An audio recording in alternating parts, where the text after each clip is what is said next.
ဒီနေ့ဗီဒီယိုမှာတော့ GCMS လို့ခေါ်တဲ့ Gas Chromatography Mass Spectrometry စက်မပါပဲ Perfume Formulation တနည်းအားဖြင့်ရေမှုဖန်တီးဖို့ဖြစ်နိုင်လားဆိုတဲ့အကြောင်းကိုအနည်းချင်းပြောပြပေးပါမယ် GCMS မပါပဲရေမှုဖန်တီးဖို့ဖြစ်နိုင်ပါတယ် GCMS မသုံးပဲရေမှုဖန်တီးဖို့ဆိုရင်တော့ရနံ့မော်လီကျူးတွေရဲ့တန့်စင်မှုနဲ့အပြန်အလှန်အကျိုးသက်ရောက်တာတွေကိုထိန်းချုပ်ဖို့အခက်အခဲအနည်းငယ်ရှိပါတယ်။ဒါပေမဲ့ကျွမ်းကျင်မှုပေါ်မူတည်ပြီး GCMS မသုံးမဲ့ရေမွေးဖော်စပ်ဖို့နည်းလမ်းတွေရှိပါတယ်။ပထမချက်ရိုးရနည်းလမ်းနဲ့ဖော်စပ်တာအနံ့ခံစားမှုနဲ့အတွေ့အကြုံပေါ့ကျွမ်းကျင်တဲ့ရေမွေးဖော်စပ်သူတွေကို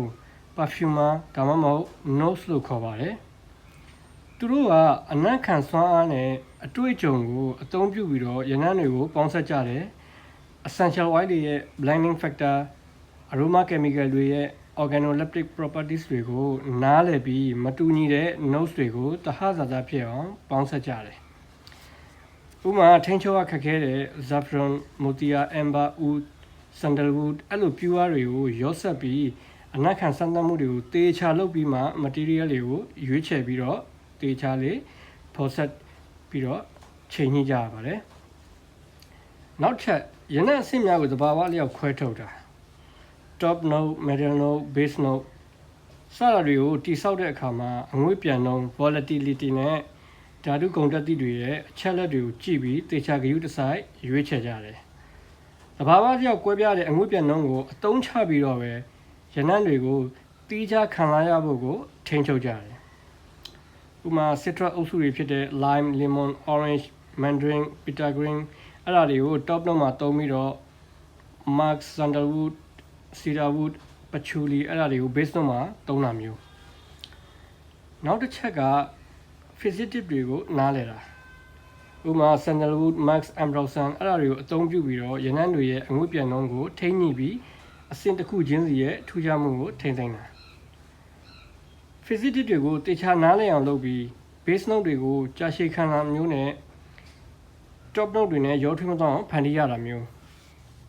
နောက်တစ်ချက်ကစမ်းသပ်မှုနဲ့အကဲဖြတ်တာရနံ့တွေကိုအနှဲငယ်စီပဲရောဆက်ပြီးတော့အရေးပြားအဝတ် blotter paper တွေပေါ်မှာစမ်းသပ်ပြီးအနံ့ခံစားမှုနဲ့ဒီရနံ့တွေရဲ့အဆင့်တွေရဲ့တိကျထင်ရှားမှုကိုအကဲဖြတ်တာဒီနည်းလမ်းကတော့အချိန်နည်းနည်းလေးပိုကြာနိုင်တယ်ဒါပေမဲ့ကျွမ်းကျင်ပြီးအတွေ့အကြုံရှိတဲ့သူတွေအတွက်တော့တော်တော်လေးထိရောက်တဲ့နည်းလမ်းနောက်တစ်ချက်ကရနံ့များနဲ့ရိုးရှင်းတဲ့ဖော်စပ်မှု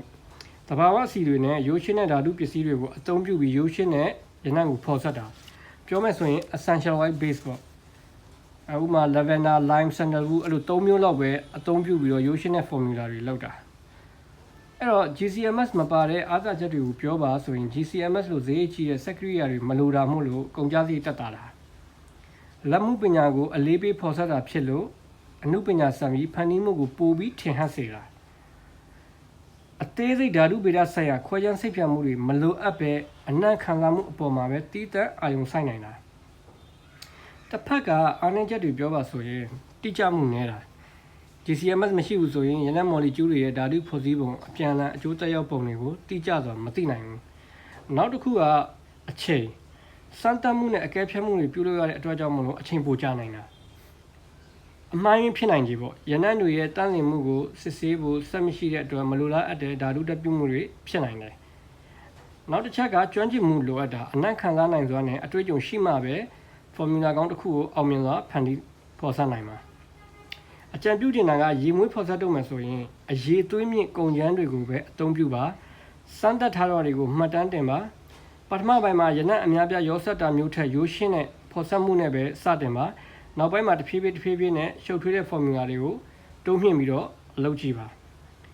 အချိန်ပေးပါရေမွေးဖော်စပ်ပြီးသွားလို့ရှိရင်ရက်တစ်ဖက်အနည်းငယ်ထားပြီးမှအနံ့ခံစမ်းသပ်ပါဘာလို့လဲဆိုတော့အနံ့ဆိုတာအချိန်ကြာလာမှပိုပြီးတည်ငြိမ်လာတာမျိုးညီကုန်းချုပ်ပြောရရင် GCMS မပါပဲရေမွေးဖော်စပ်ဖို့ဖြစ်နိုင်ပါတယ်အတွေ့အကြုံအနံ့ခံစွမ်းအားဂရုတစိုက်စမ်းသပ်မှုတွေတော့လိုပါတယ် traditional နည်းလမ်းများနဲ့ရနံ့တွေကိုရောစပ်မသွားပဲတဟဇာတာဖြစ်အောင်ရေမွေးတစ်ခုကိုဖန်တီးနိုင်ပါတယ်အားလုံးပဲကျေးဇူးတင်ပါတယ်